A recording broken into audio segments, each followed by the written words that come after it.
When we hear about dimensions, what they're really referring to are levels of consciousness. So, there are as many dimensions as there are different levels of consciousness. With each unfolding, the number of laws increases, as does materiality. So, we start with the fact that there are 7 basic dimensions in nature. The first dimension is the distance from one point to another, the tritocosmos, the world of each atom, and also the world of monocerebrate or bicephalous beings that don't have a vertebral column, right? So here we have all the distances, measurements like the meter, the kilometer, the yard, the cubit, all of that. Now, in the second dimension, surfaces appear, or the displacement of a line in space. So, the surface area that all things have a cell phone, a table, measured in square meters, square feet, square yards, square kilometers, hectares, vanagatas, all of that, right? So, these are all the surfaces of things, or their volumes, right? Here, they are defined by 2 dimensions, which are length by width or by height. In this dimension, we also find what is our personality. So, let's ask ourselves what our personality is like. In other words, what is the facade we show to others? Some people might have a facade of, say, a homemaker, a worker, someone who's a hippie, or maybe someone who appears to have a very refined, very educated personality. That's part of our personality. It's the surface that we have. In this dimension, we also find all the 2-brained beings with a vertebral column, right? The world with overlapping planes. But because they don't have a brain, they still can't achieve self-realization. That is the world of the 96 laws. There, too, appears the whole, or let's say, limbo, which is like the antechamber to hell. Next is the 3rd dimension, or what we call volume. So, all bodies or things with a physical presence are there, whether organic or inorganic. These are the 3 dimensions, length, width, and height. Here we find the physical body, right? And all the measurements here are cubic, cubic meter, cubic centimeter, cubic decimeter. As we can see, in this 3rd dimension, the previous 2 are contained. All rational animals also live here, meaning us, right? Because we have 3 brains, and fortunately, by having 3 brains, we can achieve self-realization, which is to unite with our being. So, that is done through an internal work of de-animalization, moving away from the animal within ourselves. In other words, what is it that makes us the same as animals, so that we can become human, right? In one of the 108 existences that we are given in order to achieve self-realization. So here, we are going to find the 48 laws, like the 48 chromosomes that live within us, within our interior. We find all those cells represented by the 48 chromosomes. And here it's very important, well, the part of our physical body, our spinal column, the condition of our organs. So in those organs, for example, the sexual ones, all the energy is condensed to create a universe within ourselves. This happens by transmuting with the opposite pole or symbol of the earth, that is, with the man, with the woman, right? Next, we find the 4th dimension, which is time. So time is the duration that this body we are given will have, the duration of a cup, right? We also find our vital body, which is subject to 48 laws. It's the upper part of our matter, so it appears in a 3-dimensional way. It's a body that represents the water element, which makes up 90% of our physical body. The time we refer to is the measure between birth and death. In these internal waters, we find all the atoms that come from our seminal system, and they are contained within our auric field. These are the ones we need to regenerate and also to liberate. In the 5th dimension, there is eternity, and to define eternity, we must see time, the past, present, and future as a continuous whole. Let's see here that everything that has a past will have a future, but this keeps us from living in the present, in the moment. Remember that in every moment of your life, there will be a lesson for your own inner work. That's why it's so important to be fully present, with all your senses, in the now. So, in this dimension, we find two worlds, the mental and the astral. Each one has its own corresponding bodies that handle very different motions, each with its own characteristics. For example, in the astral body, which is governed by 24 laws, the nature there is that of molecules, and that's where fire and desire appear, because it is driven by all our emotions and is controlled by the salamanders, which are the elementals that have the power there to help create that astral body and grant us the wisdom found in that dimension. Next comes the mental body, which is governed by 12 laws. So, the nature of that dimension is now atoms. It's much lighter, and here air appears. Air is managed by the sylphs and sylphides, and it is represented by wisdom.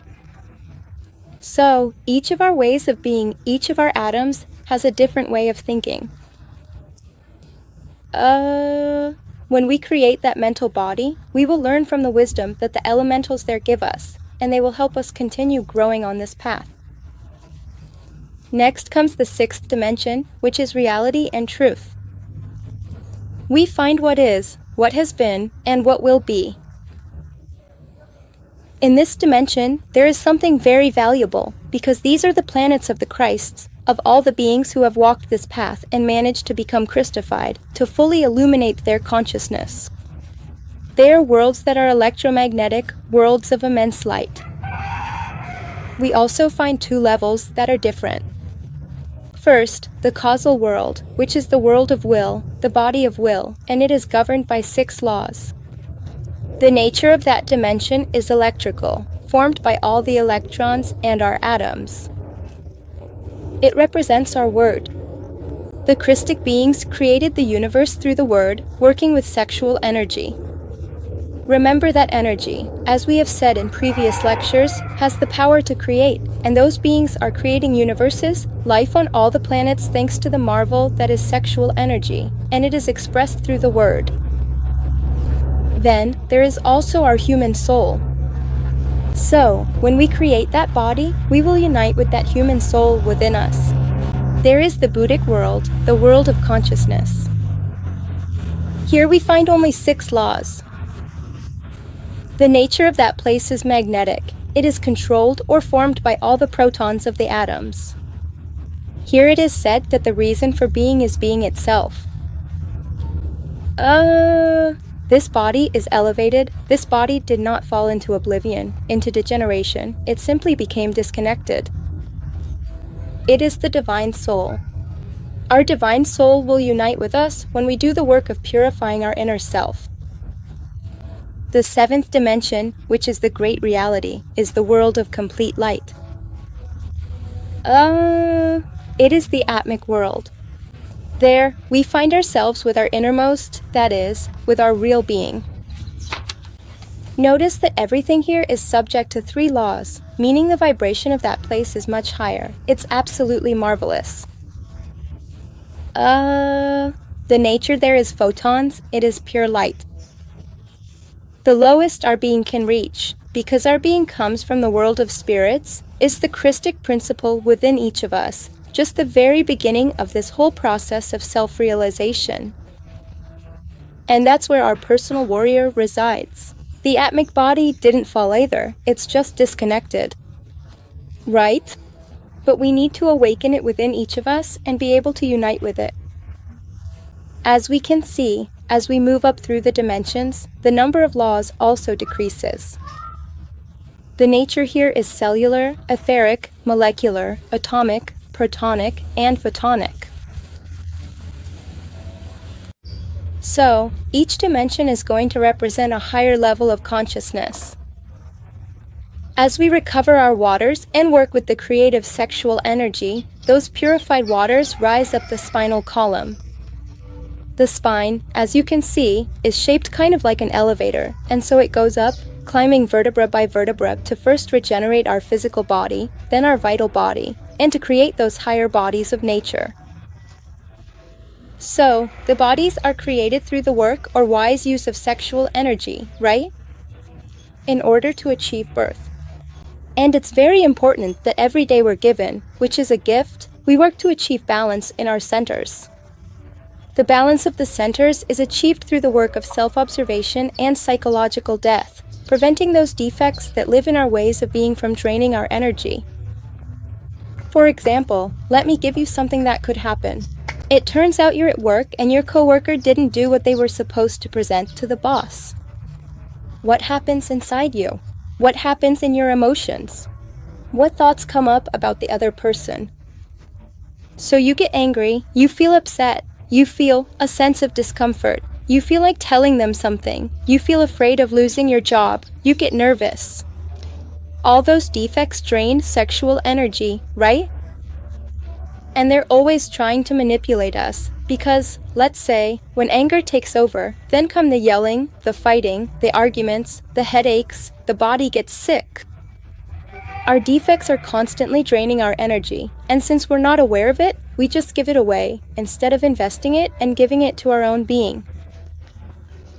So, conquering the higher dimensions of nature allows us to govern those dimensions with fewer laws.